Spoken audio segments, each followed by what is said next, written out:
Someone holds their fingers an inch from your ribs. They haven't touched you yet, and you're already laughing.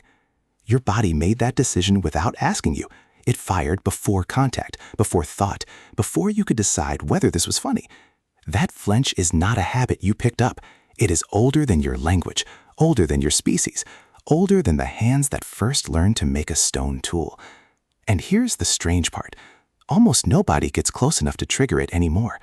Think about the last time someone poked your ribs and you shrieked like an 8-year-old. For a lot of adults, that was decades ago. The reflex is still loaded. Nothing ever comes to set it off.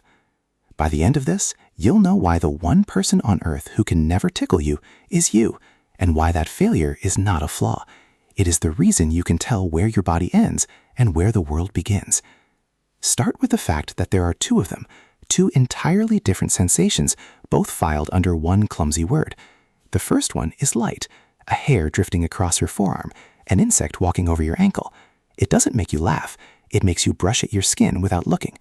Researchers gave that one its own name over a century ago and gave the deep one another name entirely. Because the second is a different animal. Fingers dug into your ribs, your armpit, the side of your neck, that one convulses you. You laugh, you thrash, you beg them to stop, and you are still laughing while you beg. Two sensations, one word. Your body has never confused them for a second. Now look at the map. Ribs, armpits, neck, belly, the soles of your feet, the inside of your thighs. Go down that list again and ask what those places have in common. Every one of them is somewhere you could die from. The neck holds arteries under a finger's width of skin. The armpit is a bundle of nerves and vessels with no bone over it. The belly has no armor at all. Your ribs cage a heart, and the cage has gaps. You are not ticklish everywhere. You are ticklish exactly where you are unguarded. That pattern is too clean to be an accident. Biologists noticed it a long time ago. Watch two young chimpanzees.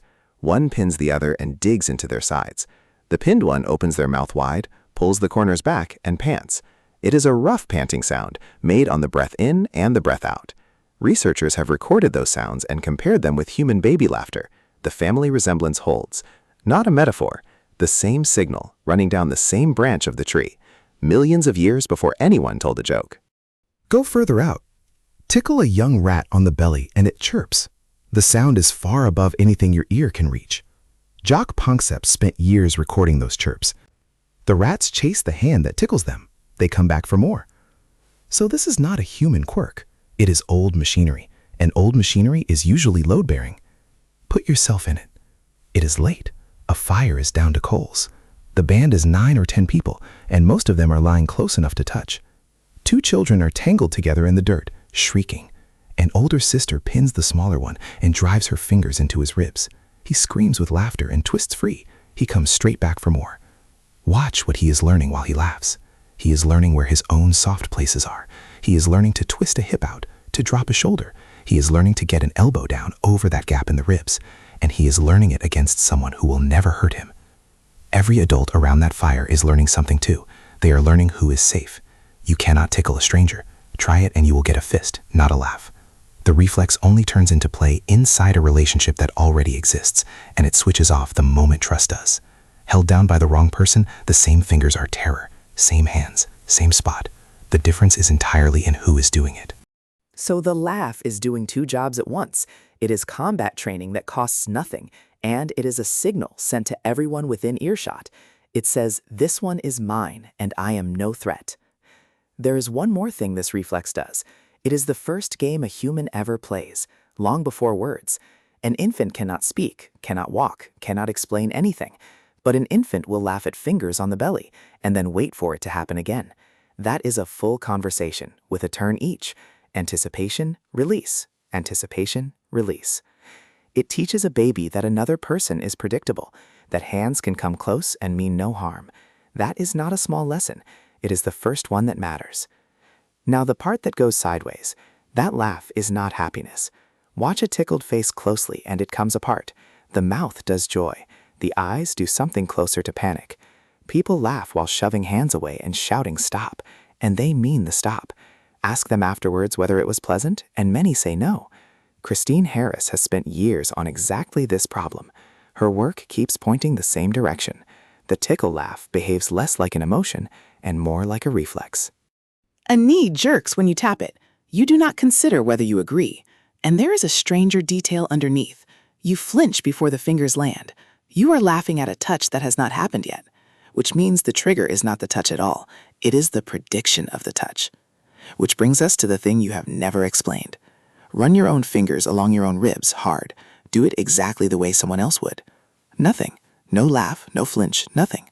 Same skin, same pressure, the same nerves reporting to the same brain. And the sensation is simply not there. It fails every single time. Here is why. Every time you move, your brain sends a command to your muscles. It also sends a quiet copy of that command somewhere else. The cerebellum takes that copy and predicts in advance what the movement will feel like. When the real sensation matches the prediction, the brain turns the volume down. Sarah Jane Blakemore and her colleagues tested this with a machine. The machine tickled people on the palm. When it moved the instant they told it to, they barely felt it.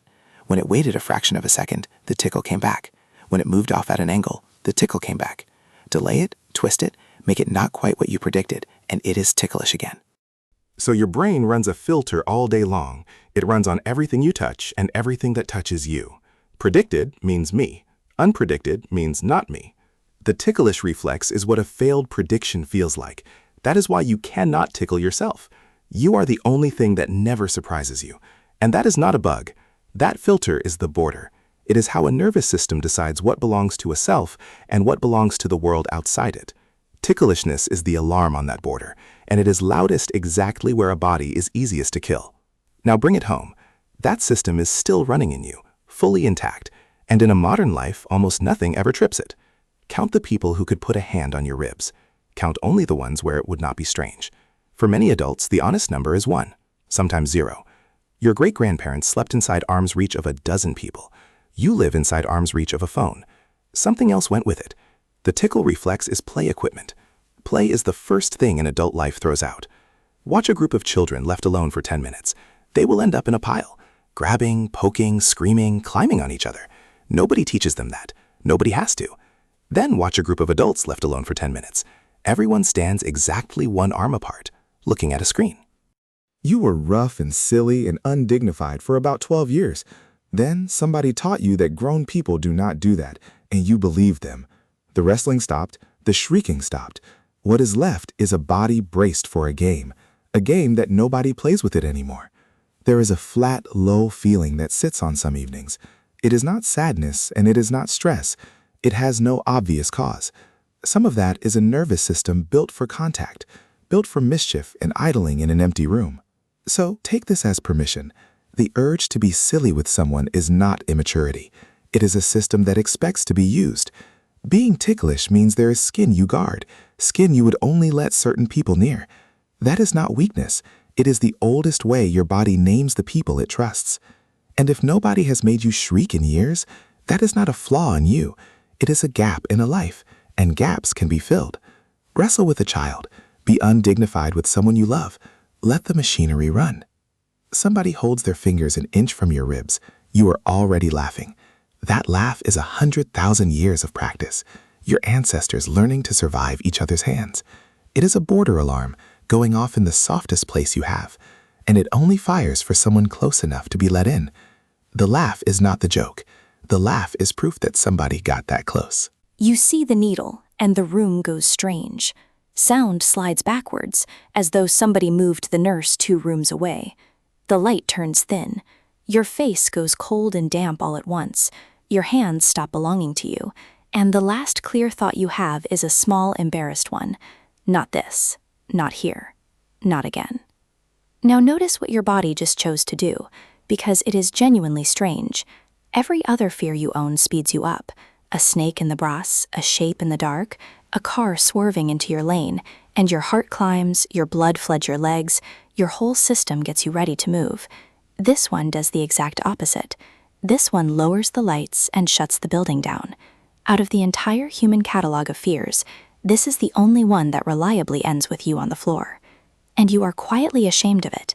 A grown adult, a small piece of steel, and a nurse who does this 400 times a week. You have told yourself you are squeamish, weak-stomached, dramatic. There is a reasonable chance you have skipped a blood test, or delayed a jab, or found some very convincing reason not to donate. Here is what nobody tells you. Your body is not malfunctioning. It is running one of the oldest emergency routines you own, correctly and on time. And that routine is trying to do something that running away could never do. Stay with this one. By the end, you will know exactly what it is protecting. Start with what fear is supposed to look like. When something frightens you, the standard package fires. Heart rate up, blood pressure up. Blood pushed out of the gut and skin and into the big muscles of the legs and arms. Pupils wide, airways open, sugar dumped into the bloodstream. Every part of that is designed for one job, which is to move you somewhere else very quickly. Now watch what happens with blood and needles instead. The classic description is a fear that arrives in two phases. First, the normal spike, exactly like any other fright, heart rate and blood pressure climbing. And then, seconds later, the floor falls out. Heart rate drops, blood pressure drops. For a moment, your brain is not receiving as much blood as it would like, and your body makes an executive decision to put you horizontal before you fall. Researchers argue about how often that full two-phase pattern actually shows up, and plenty of people with this fear never faint at all. But the drop itself is real, it is well documented, and it is the signature of this fear and no other. So how common is this? Somewhere in the region of 3 to 4% of people have it strongly enough to count as a phobia, and vastly more have a milder version, the lightheaded edge you get watching a needle go into your own arm. And here is the part that should stop you. Of all the different types of phobia, this one carries the highest average heritability. In surveys of people with a serious fear of needles, the large majority report a first-degree relative with the same thing. Your mother, your father, a sibling who also has to lie down. That is not a habit you picked up from a bad experience at age 6. That is something handed to you. So it is old, which raises an obvious problem. Picture the world your ancestors actually lived in. Blood was not an event. Blood was Tuesday. Every animal that fed the group had to be opened and taken apart by hand. Every birth happened right there, in the open, with everyone within earshot. Children fell, teeth abscessed, hunts went wrong, bone broke through skin and someone had to look at it, hold it, wrap it, and stay calm enough to be useful. There is a skeleton that makes this uncomfortably concrete. In a cave called Shanidar, in the Zagros Mountains of what is now Iraqi Kurdistan, archaeologists recovered the remains of a Neanderthal man, a close cousin of yours, who died somewhere between 35 and 50 years old. Look at what he carried, a crushing blow to the left side of his face, which almost certainly cost him the sight in that eye, a right arm that was damaged and withered and ended above where a hand should be, a deformed leg and foot that would have given him a painful limp, probable hearing loss. Now look at the detail that matters more than any of the injuries. They had healed. All of them. He survived those wounds by years, in a landscape with no bandages, no antiseptic, no stitches, and no painkillers. Which means, for years, somebody fed him, moved him, and dealt with what came out of him. Somebody looked at all of that and did not faint. So your ancestors were not squeamish, because they could not afford to be, which makes your quiet collapse in a Clement chair look even stranger. Why would a species that lived elbow-deep in blood come equipped with a body that switches itself off at the sight of it? Here is where it turns over. Because fainting may not be the failure in this story. It may be the feature. There is a long-standing idea that dropping your blood pressure is exactly what a wounded body wants. Lower pressure means slower bleeding. If you have been opened up, a system that briefly drops you flat and turns the tap down is not being cowardly, it is buying time for a clot. That idea is a hypothesis rather than a settled fact, and it has never been easy to test, but it is not silly. The second idea is stranger and reaches further back. In a paper published in the journal CNS Spectrums, the psychiatrist Stefan Braca argued that the classic list of fear responses is incomplete, not fight or flight, but a sequence. Freeze first because stillness is invisible, then flight if there is anywhere to run, then fight if there is not, then fright, the rigid tonic immobility that many animals drop into when they are caught, and finally, faint, the last card in the deck, played when there is no escape and no chance of winning. His argument goes further than that. He proposed that this last response was shaped less by animal predators and more by other humans, during a long stretch of the Paleolithic in which the most dangerous thing in the landscape was a group of people with sharpened stone. Against a leopard, going limp is useless. Against armed strangers, being small, still, silent, and apparently already finished is not obviously a losing move, and it is the least useless thing a child can do. It is a hypothesis. It is argued about. Nobody has a Paleolithic body to hook up to a heart monitor. But look at the shape of your own reaction and see how well it fits. It is not the color red that drops you. Paint does not do it. Ketchup does not do it. What does it is a needle going through skin, a wound held open, a cut on your own hand, the specific and unmistakable news that a body has been breached. Your system is not reacting to a shade. It is reacting to a category. Now come back to the chair. Everything about that ancient routine assumed one thing, which is that blood in your field of view meant danger was extremely close. Something had teeth. Someone had a weapon. Something had gone badly wrong within a few meters of you, and your body chose the response for a world in which that was almost always true. Look at where you actually are. A clean room with a fluorescent light, a stranger in gloves who is being kind to you, a sterile package, a plaster and a wrapper, and a machine that beeps. There has never been less reason to worry, and never been a worse place to find that out, because the routine cannot read the room. And it costs you. In a large international survey of people who fear needles, around half said they had avoided having blood drawn. A third or so had avoided a vaccination. That is the truly modern injury here, not the needle. The reflex that may once have kept someone alive now stands quietly between you and the appointment that would keep you alive. So here is the permission. Fainting is not a failure of nerve. It is a change in blood pressure, which makes it a plumbing event, not a character event. Nobody chooses to become pale, and no amount of being brave about it raises a heart rate that has decided to fall. And this particular fear happens to be one of the most treatable things in the entire catalog. There is a technique built specifically for it called applied tension, developed by the Swedish psychologist Lars Goran Est. The idea is almost rude in its simplicity. As soon as you feel the warmth in the face and the graying at the edges, you tense the large muscles of your arms, chest, and legs in short, repeated bursts, which pushes blood back up towards your head and stops the drop before it finishes. Paired with slow, gradual exposure, that is the standard treatment, and it works for most people who try it properly with a professional. Tell the person holding the needle, ask to lie down, look away, and start tensing. You are not being difficult. You are managing a very old piece of software with a known workaround, and the people in that room have seen it 1,000 times. You see the needle, and the room goes strange. Nothing weak is moving through you. It is a plan for staying alive that was written for a much more dangerous afternoon. Still filed, still funded, still arriving on time. About 40,000 years too late to be useful. The beat drops and your foot is already moving. You didn't decide that. Nobody asked you. Somewhere between your ear and your ankle, a decision got made without you, and by the time you notice it, your head is nodding along like it belongs to somebody else. Look down. Your body just did something you never taught it to do. Now stretch that backward. Not to last year, not to the invention of recorded sound, which is barely older than your great-grandmother. Stretch it back past every song you know, past every instrument, past writing, past farming, past the end of the last ice age, and you will still find human beings keeping time in the dark. Here is the part that stings.